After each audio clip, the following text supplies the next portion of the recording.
Hello friends, आप सबका स्वागत है मेरे चैनल पर। Today we learn 4 basic skills to master any language easily.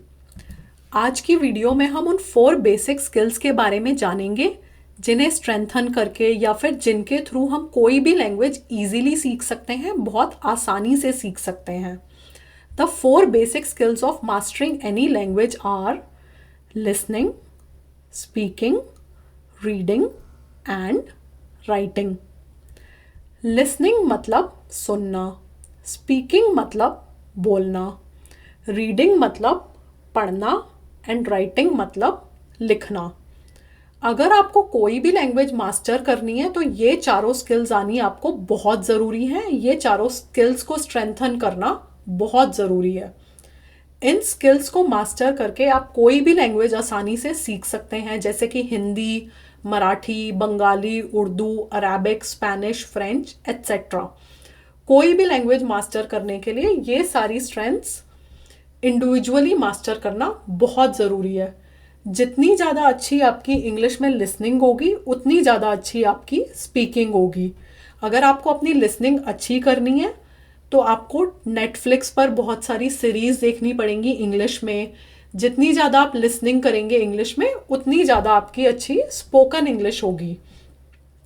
जितने ज़्यादा आप नेटफ्लिक्स पे सीरीज़ देखेंगे इंग्लिश में, टीवी शोज़ देखेंगे इंग्लिश में, इंग्लिश पॉडकास्ट वगैरह सुनेंगे, इंग्लिश मूवीज़ देखेंगे, जितनी ज़्यादा आप लिसनिंग करेंगे बीबीसी रेडियो पर, उतनी ही अच्छी आपकी स्पोकन इंग्लिश होगी। और जैसे जैसे आपकी लिसनिंग इम्प्रूव होगी उसी तरह से उसी रेशो में आपकी स्पोकन इंग्लिश और इम्प्रूव होती जाएगी। जिन लोगों की लिसनिंग अच्छी होती है इंग्लिश में, उन लोगों की स्पीकिंग भी बहुत अच्छी होती है। इसी तरह से जितनी अच्छी आपकी रीडिंग होगी उतनी ही अच्छी आपकी राइटिंग होगी। आप न्यूज़पेपर वगैरह रीड करके बहुत अच्छी अपनी रीडिंग कर सकते हैं, इम्प्रूव कर सकते हैं। और जब आपकी राइटिंग इम्प्रूव होगी तो आप बहुत अच्छे ईमेल्स एंड लेटर्स वगैरह ड्राफ्ट कर सकते हैं, पैराग्राफ्स, आर्टिकल्स, एसेज वगैरह भी लिख सकते हैं। तो इसी तरह जितनी अच्छी आपकी लिसनिंग होगी उतनी अच्छी आपकी स्पीकिंग होगी, एंड जितनी अच्छी आपकी रीडिंग होगी उतनी ही अच्छी आपकी राइटिंग होगी। These are the 4 basic pillars of learning any language. They work in pairs. जैसा कि मैंने अभी आपको बताया, listening improve speaking and reading improves writing. अच्छा, ये सब तो आप लोगों को समझ आ गया। जिन लोगों को फिर भी नहीं समझ आया, ये समझना थोड़ा कॉम्प्लेक्स लगा, उनको मैं इजीली एक एग्जाम्पल के थ्रू समझाती हूँ। जैसे आपके घर में कोई बेबी होता है या फिर कोई पेट होता है, कोई छोटा बच्चा या फिर पेट होता है आपके घर में। वो लोग बोल तो नहीं पाते पर आपकी सारी डायरेक्शंस फॉलो करते हैं, इंस्ट्रक्शन समझते हैं। क्या आप जानना चाहेंगे वो लोग कैसे सब कुछ समझ लेते हैं? वो इसलिए सब कुछ समझ लेते हैं क्योंकि वो आपको शुरू से सुनते आए हैं, देखते आए हैं, ऑब्जर्व करते आए हैं। जैसे आप छोटे बेबी को बोलते हैं ईट, तो वो अपनी चम्मच से खाना खाने लग जाता है। कोई भी इंस्ट्रक्शन आप छोटे बेबी को देते हैं, ऑर्डर या कमांड देते हैं, वो फॉलो करता है। आप 1 वर्ड में भी बात करते हैं बेबी से तो बेबी फिर भी आपकी बात समझ लेता है, जबकि आपने सिर्फ उसे 1 वर्ड बोला है। शुरू में तो हम बेबी को 1 वर्ड के थ्रू सिखाते हैं, फिर धीरे धीरे हम छोटे छोटे सिंपल सेंटेंसेस पे मूव ऑन करते हैं। फिर धीरे धीरे जैसे बेबी और बड़ा होता जाता है तब हम उन्हें कॉम्प्लेक्स सेंटेंसेस, पैराग्राफ वगैरह भी सिखाने लग जाते हैं। अगर हम छोटे बेबी को बोलते हैं ड्रिंक, तो वो उसकी बॉटल में जो भी हो, पानी या मिल्क, वो पीने लग जाता है। आपने देखा हमने कैसे 1 वर्ड में बेबी को इंस्ट्रक्शन दी, उसने वो फॉलो भी की। तो फटाफट बेबी इंस्ट्रक्शन सीखने लग जाता है, सिंपल सिंपल वर्ड्स के थ्रू, धीरे धीरे छोटे छोटे सेंटेंसेस के थ्रू।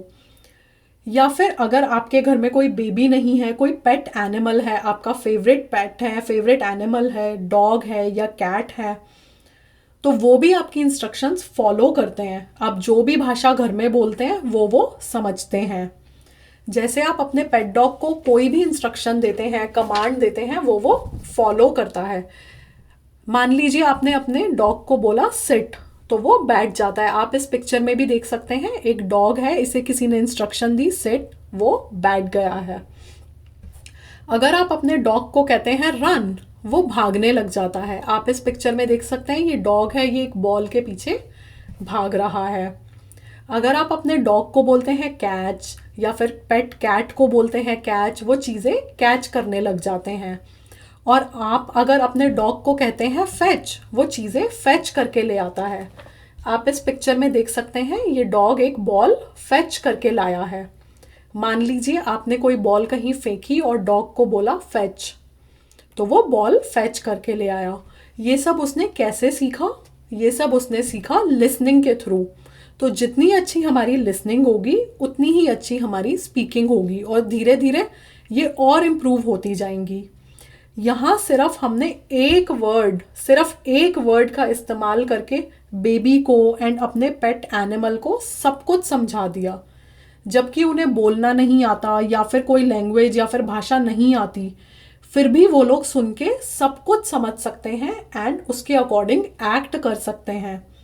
इसी तरह हम लोग भी सिर्फ सुनकर कोई भी लैंग्वेज सीख सकते हैं, समझ सकते हैं और बहुत अच्छी मास्टरी हासिल कर सकते हैं उस लैंग्वेज में। When you are reading or listening, you are consuming a language. कोई भी चीज़ जो आप रीड कर रहे हैं या लिसन कर रहे हैं वो आपके दिमाग में रिटेन हो रही है। तो वो एक तरह से लैंग्वेज आपके दिमाग के लिए फूड की तरह है। अगर आप कोई भी लैंग्वेज कंज्यूम कर रहे हैं तो वो आपके दिमाग में फूड की तरह एंटर हो रहा है और रिटेन कर रहा है। But when you are speaking और writing, you are producing a language.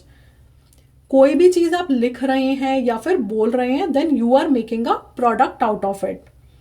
Let's make the most out of the language by learning to strengthen each skill individually. अगर हमें कोई भी लैंग्वेज मास्टर करनी है तो ये सारी स्ट्रेंथ्स इंडिविजुअली स्ट्रेंथन करना बहुत ज़रूरी है। तो हमें एक एक स्किल पर इंडिविजुअली फोकस करना है, वर्क करना है उसे स्ट्रेंथन करने के लिए। अगर हमने ये सब कर लिया तो हमें इंग्लिश सीखने में कामयाबी हासिल हो जाएगी। कोई भी लैंग्वेज सीखना मुश्किल नहीं है। धीरे धीरे सिंपल स्टेप से कॉम्प्लेक्स स्टेप्स पर जाएं, सारी स्किल्स इंडिविजुअली स्ट्रेंथन करें, तो इस तरह से आपकी इंग्लिश बहुत अच्छी हो सकती है। Thanks for watching. Please do like, subscribe, comment and share. Please follow my channel for a spoken English class experience. Thank you.